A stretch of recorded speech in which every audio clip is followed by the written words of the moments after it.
샬롬, 하나님과 동행하는 새벽기도회 달라스 임마누엘 교회 권성철 목사입니다. 오늘도 하나님과 동행하며 풍성함을 누리시는 저와 여러분이 되시길 주님의 이름으로 축복합니다.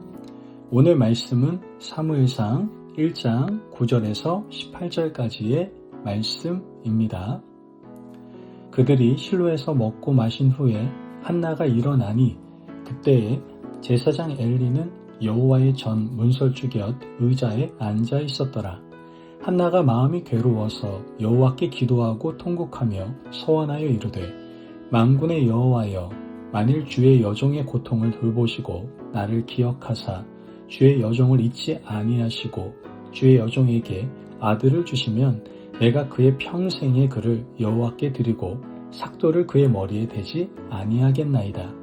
그가 여호와 앞에 오래 기도하는 동안에 엘리가 그의 입을 주목한즉 한나가 속으로 말하매 입술만 움직이고 음성은 들리지 아니하므로 엘리는 그가 취한 줄로 생각한지라. 엘리가 그에게 이르되 내가 언제까지 취하여 있겠느냐? 포도주를 끊으라 하니 한나가 대답하여 이르되 내 주여, 그렇지 아니하니이다. 나는 마음이 슬픈 여자라. 포도주나 독주를 마신 것이 아니요 여호와 앞에 내 심정을 통한 것 뿐이오니 당신의 여종을 악한 여자로 여기지 마옵소서. 내가 지금까지 말한 것은 나의 원통함과 격분됨이 많기 때문이니이다 하는지라. 엘리가 대답하여 이르되 평안히 가라. 이스라엘의 하나님이 내가 기도하여 구한 것을 허락하시기를 원하노라 하니 이르되 당신의 여종이 당신께 은혜를 입기를 원하나이다 하고 가서 먹고 얼굴에 다시는 근심빛이 없더라. 아멘. 하나님의 말씀입니다. 여러분, 우리가 살다 보면 어떤 아침은 좀 설명이 어려울 때가 있습니다. 겉으로는 일상이지만 속은 무너져 있고 사람에게는 괜찮다고 말하지만 하나님 앞에서는 눈물이 먼저 나올 때가 있죠. 무엇이 그렇게 힘든지 한 문장으로 정리되지는 않는데 마음 한 군데는 무거운 돌이 있는 것만 같습니다. 사무엘상 1장은 그런 한 사람, 바로 한나의 이야기로부터 시작이 됩니다. 한나는 하나님을 사랑했습니다. 남편 엘가나는 한나를 사랑했죠. 그런데 한나에게는 오랫동안 닫힌 문이 있었습니다. 자녀가 없었던 거죠. 그리고 그 아픔 위에 또 다른 아픔이 얹혀집니다. 바로 분인나의 조롱이었죠. 한나의 마음은 해마다 성소로 올라갈수록 더 마음이 아팠을 겁니다. 하나님, 왜 제게만? 말이 이어지지 않는 자리, 그 자리가 바로 한나의 자리였던 것이죠.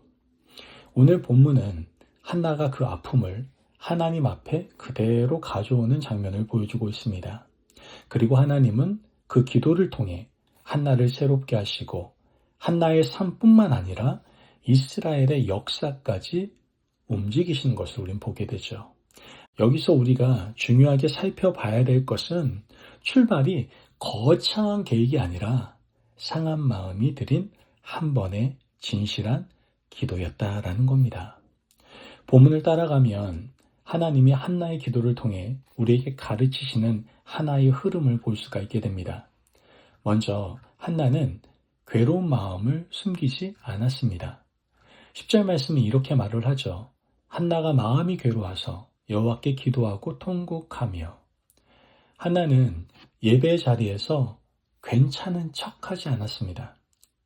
여러분, 믿음이 강하다는 것은 감정을 억누르는 것이 아닙니다. 믿음은 하나님 앞에서 정직해지는 용기입니다. 우리는 종종 신앙을 눈물 없는 단정함으로 착각을 합니다. 그러나 하나님이 기뻐하시는 신앙은 포장된 말이 아니라 찢어진 마음이 하나님께로 가는 신앙이다라는 것이죠. 한나는 아픔을 숨기지 않고 하나님께 들고 갑니다. 이것이 바로 기도의 시작이었다라는 것이죠.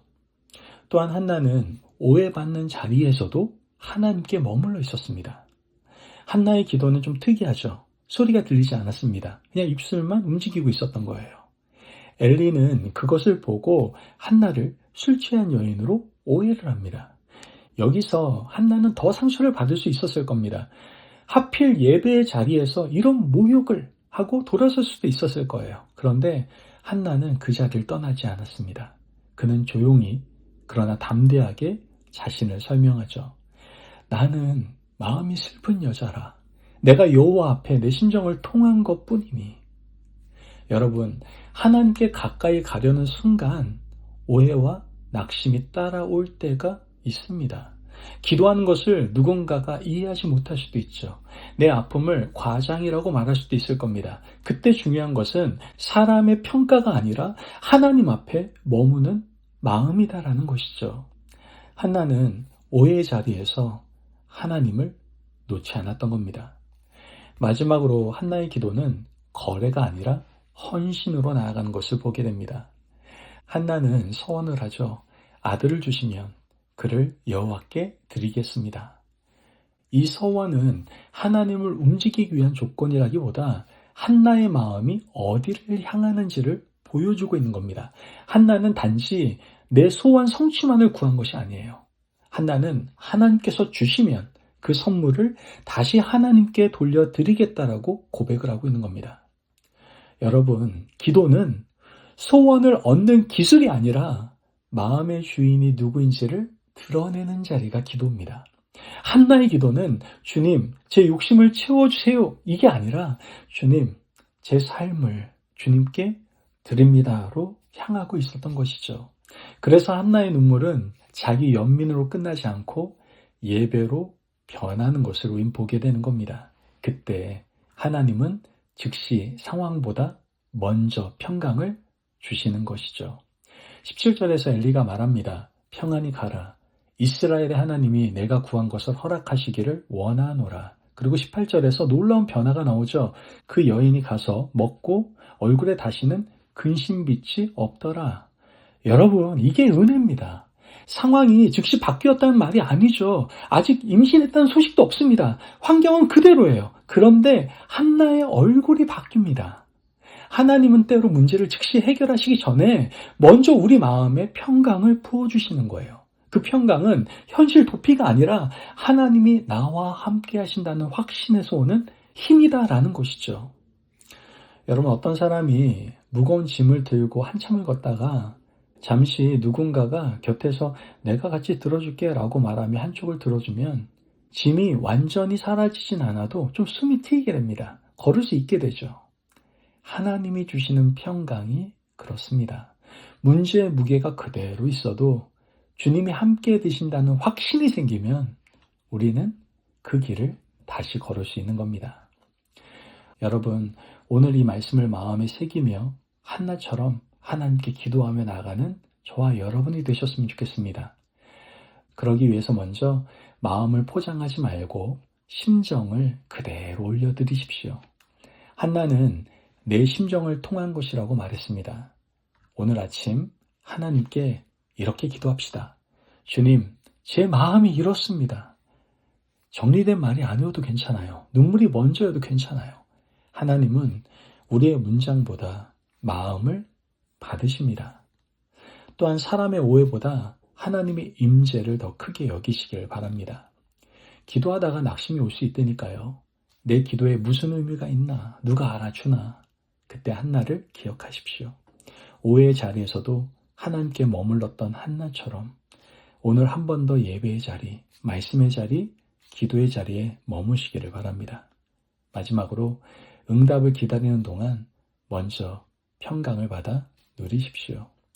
한나의 얼굴이 먼저 바뀌었다는 것을 우리 말씀을 통해서 보지 않았습니까? 오늘 여러분도 이렇게 고백하십시오. 주님, 아직 해결되지 않았지만 주님이 들으셨음을 저는 믿습니다. 그 믿음이 오늘의 우리의 마음을 지켜줄 겁니다. 여러분, 한나의 기도는 한 가정의 눈물로 시작했지만 하나님은 그 기도를 이스라엘의 새 시대를 여는 통로로 사용하셨습니다. 우리는 내 기도가 얼마나 큰 일을 만들지 모릅니다. 그러나 분명한 것은 하나죠. 하나님은 상한 심령의 기도를 멸시하지 않으신다는 겁니다. 오늘 아침 여러분의 눈물이 있다면 그 눈물을 하나님께 가져가십시오. 기도가 끝나면 모든 문제가 즉시 사라지지 않을 수도 있을 거예요. 하지만 하나님은 먼저 여러분의 얼굴에 평강을 주시고 다시 걸을 힘을 주실 겁니다. 그리고 하나님의 때에, 하나님의 뜻 가운데 하나님이 여시는 길을 우리는 분명히 보게 될 줄로 믿습니다. 아멘. 기도하겠습니다. 사랑이 많으신 하나님 감사합니다. 오늘도 우리에게 귀한 말씀에 은혜 허락하심을 감사합니다. 하나님, 제 마음의 괴로움과 눈물을 숨기지 않고 주님 앞에 가져옵니다. 제 심정을 아시는 주님, 제 기도를 멸시하지 말아주시고 사람의 시선과 오해에 흔들리지 않고 주님 앞에 끝까지 머물게 하여 주옵소서. 응답이 보이기 전에라도 주님의 평강으로 제 마음을 지켜주시고 오늘도 제 삶을 주님께 맡기며 주님의 뜻 안에서 순종하게 하여 주옵소서. 감사하며 예수님의 이름으로 기도합니다. 아멘. 오늘도 하나님과 동행하며 풍성함을 누리시는 저와 여러분이 되시길 주님의 이름으로 축복합니다. 여러분, 하나님은 상한 마음의 기도를 외면하지 않으시고 그 기도를 평강으로 바꾸어 새로운 순종의 길을 열어주십니다. 오늘도 상한 마음 그대로 주님 앞에 나아가 하나님이 여시는 길로 힘차게 걸어가시는 저와 여러분이 되시기를 바랍니다. 말씀 안에서 승리하십시오.